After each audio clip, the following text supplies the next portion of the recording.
Afrika'dan Asya'ya, Orta Doğu'dan Balkanlara kadar dünyanın birçok ülkesinde yaptığı yardım çalışmalarıyla bilinen Avrupa Eğitim Eli, Kuzey Makedonya'da sünnet organizasyonu düzenledi. Dernek, her yıl Ağustos ayında yaptığı organizasyon kapsamında Türkiye'den götürdüğü gönüllü doktorlarla birlikte sünnet olma imkanı bulamayan yüzlerce çocuğun sünnet olmasına vesile oluyor. Bugün Kuzey Makedonya'da Usturmica bölgesinin Bansko köyündeyiz. 3.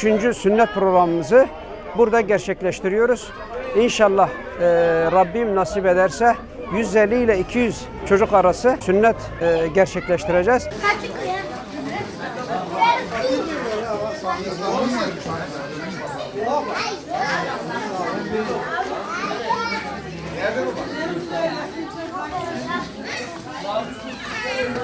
Alevcan Süleymanov.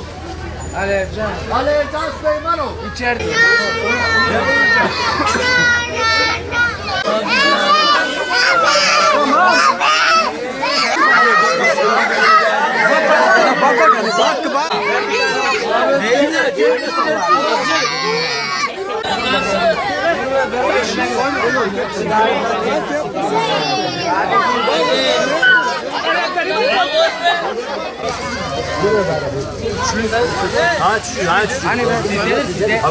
Tamam.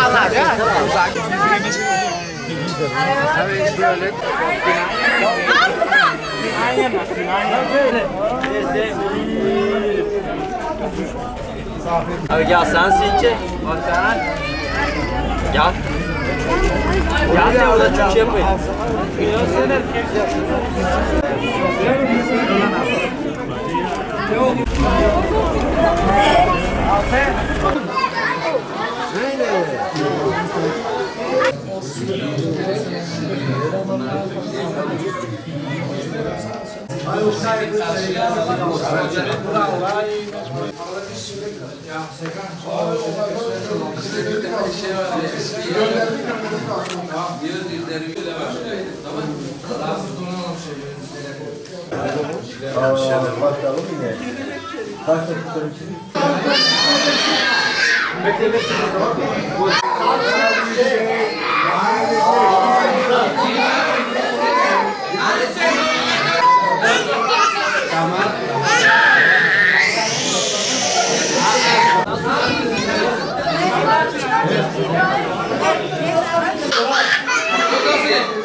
أعوذ بالله من الشيطان الرجيم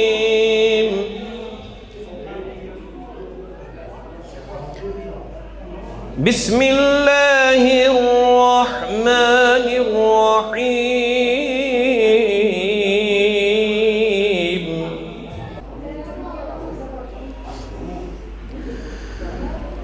والذين يقولون ربنا هب لنا من أزواجنا وذرياتنا قرة أعين واجعلنا للمتقين إماما.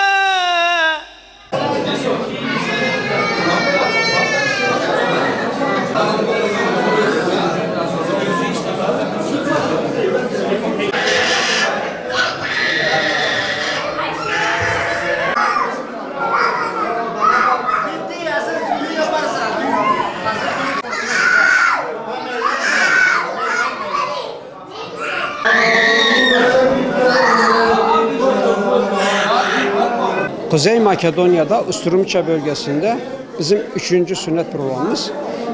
Programımızı geleneksel hale getirdik. İnşallah bundan sonra da devam edeceğiz. Önümüzdeki yıllarda ihtiyaca binaen gelip buralarda sünnet çalışmalarımızı yapacağız. Niye bunu yapıyoruz? Bu bölgede Müslüman aileler var, Müslümanlar yaşıyor ve bu Müslümanlar çocuklarını sünnet edemiyor. İmkan yok, doktor yok. Kimilerinin maddi imkanları el vermiyor. Kimilerinin maddi imkanları el veriyor, doktor bulamıyor. Biz de yardım kuruluşu olarak Türkiye'deki gönüllü doktorlarımızla beraber buraya geldik. Çocuklarımızı sünnet ediyoruz. Tabii sadece sünnet etmiyoruz. Onlara bir hediye alıyoruz, oyuncak veriyoruz. Hepsini giydiriyoruz. Bu şekilde hep onları mutlu ediyoruz. Hem bir katkı sağlamış oluyoruz yoksul ailelerin çocuklarına. Hem de çocuklarımızın sünnet ihtiyacını gideriyoruz. İslami bir vecibedir. Buradaki Müslüman toplum bunun farkındadır.